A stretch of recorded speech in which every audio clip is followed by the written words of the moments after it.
सिद्धार्थ नगर नाम के गांव में एक रमेश नाम का लड़का था। वह पढ़ने में काफ़ी होशियार था। उसे कंप्यूटर्स में बहुत इंटरेस्ट था। वह कंप्यूटर्स पे प्रोग्रामिंग करके तरह तरह के मशीन्स और यंत्र बनाता था। कभी रोबोट बनाता तो कभी कुछ। रमेश के साथ उसके क्लास में उसी के जैसा एक होशियार लड़का था। उसे भी कंप्यूटर्स में बड़ा इंटरेस्ट था। वो भी रमेश की तरह मशीन्स बनाता था। उसका नाम पवन था। एक बार रमेश का कंप्यूटर खराब हो जाता है तो वो पवन के पास जाता है और उससे पूछता है, अरे पवन, क्या तुम देख सकते हो मेरे कंप्यूटर को? क्या ये कुछ दिन से खराब हो गया है, चल ही नहीं रहा है, क्या तुम देख सकते हो इसे? तो पवन कहता है, हाँ क्यों नहीं, मैं देख लेता हूँ ना, क्या दिक्कत है इसमें। तो पवन रमेश के कंप्यूटर को ठीक कर देता है। इस तरह वो दोनों एक दूसरे से मिलने लगे और एक अच्छे दोस्त बन गए। कभी रमेश पवन की मदद करता तो कभी पवन रमेश की मदद करता है।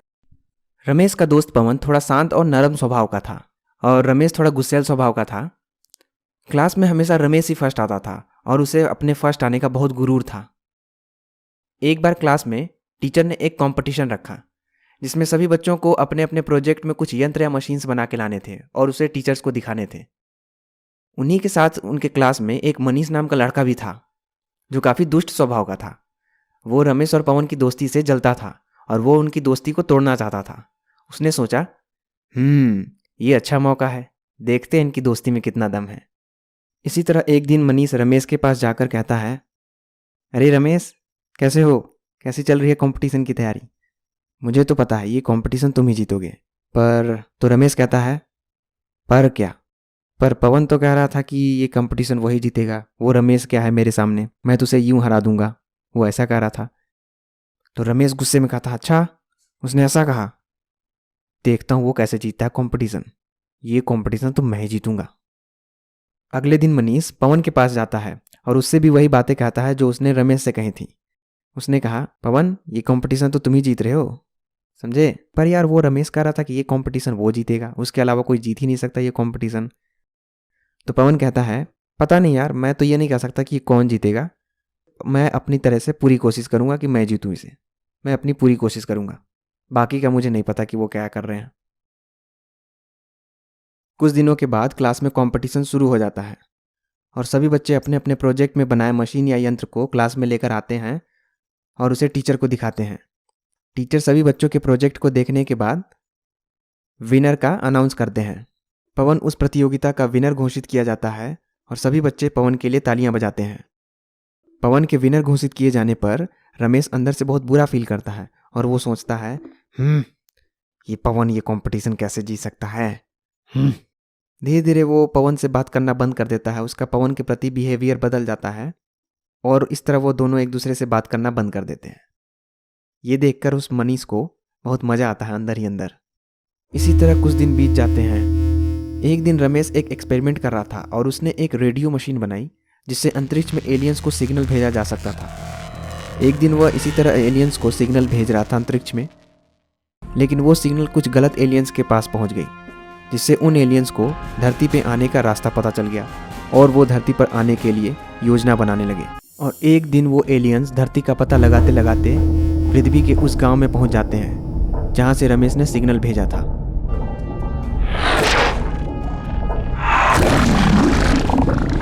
वो एलियंस उस गांव में आते हैं और उन गांव वालों पर हमला शुरू कर देते हैं। वो उन गांव वालों और जानवरों को मारने लगते हैं।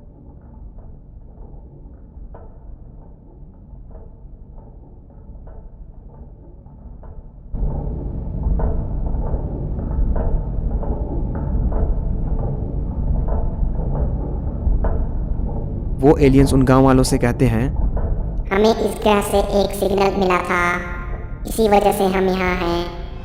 जिसने भी हमें वो सिग्नल भेजा था, हमें वो इंसान चाहिए।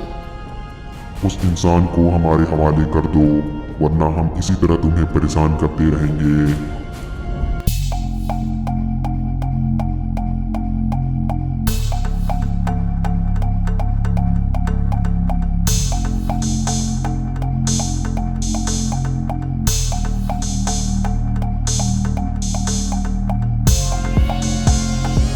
हमें तुम इस इंसान का पता बता दो, वरना मैं तुम्हें यहीं मार दूंगा। तो मनीष उससे कहता है, प्लीज़ मुझे छोड़ दो, मुझे छोड़ दो, प्लीज़ मुझे छोड़ दो, कल तक मैं तुम्हें उस इंसान को तुम्हारे हवाले तक कर दूंगा, प्लीज़ मुझे छोड़ दो।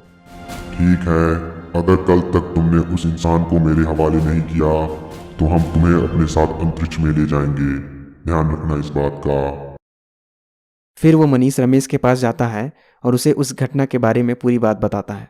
वो उससे कहता है, क्या यार रमेश, क्या करेगा तू अब, तेरे पास कुछ उपाय है? तो रमेश कुछ देर सोचने के बाद कहता है, उपाय तो है यार, पर। तो मनीष कहता है, पर क्या? पर इसके लिए मेरे को यार पवन की ज़रूरत होगी, और मैंने तो उससे बात ही करना बंद कर दिया है। शिट, अब क्या करूं मैं? तो मनीष को रियलाइज़ होता है, वो अंदर से बुरा फील करता है और वो रमेश से कहता है, सॉरी यार रमेश, मैंने ही तुम्हारी दोस्ती तोड़वाई, मैंने ही तुम्हारे बीच दरार पैदा की थी। मैंने तुमसे झूठ कहा था कि वो पवन कह रहा था कि वो कंपटीशन यही जीतेगा, वो मैं ही था। सॉरी यार। छी, ये तेरी हरकत थी, और मैं फालतू में पवन से गुस्सा हो गया, मैंने उससे बात करनी बंद कर दी तेरे वजह से।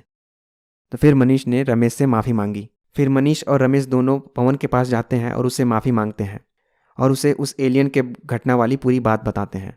फिर रमेश और पवन दोनों मिलकर कुछ उपाय निकालते हैं। वो दोनों कंप्यूटर प्रोग्रामिंग की मदद से एक रोबोट बनाते हैं जो हथियारों से लैस होता है। वो रोबोट कार में भी बदल सकता था और उस कार में काफ़ी हथियार भी लगे होते हैं उन एलियन से लड़ने के लिए। अगले दिन वो एलियंस फिर उस धरती पर वापस आते हैं उस इंसान की तलाश में, और उधर से रमेश पवन और मनीष के साथ उस रोबोट को लेकर आता है। वो एलियंस उस रोबोट को देखते ही हमला करना शुरू कर देते हैं और इधर से वो रोबोट भी उन एलियंस पर गोलियां बरसाना शुरू कर देता है। इस तरह उन एलियंस और रोबोट के बीच भयंकर लड़ाई शुरू हो जाती है। अंत में रोबोट ने अपने आप को कार में परिवर्तित किया और उन एलियंस पर ताबड़तोड़ गोलियां बरसाना शुरू कर दी।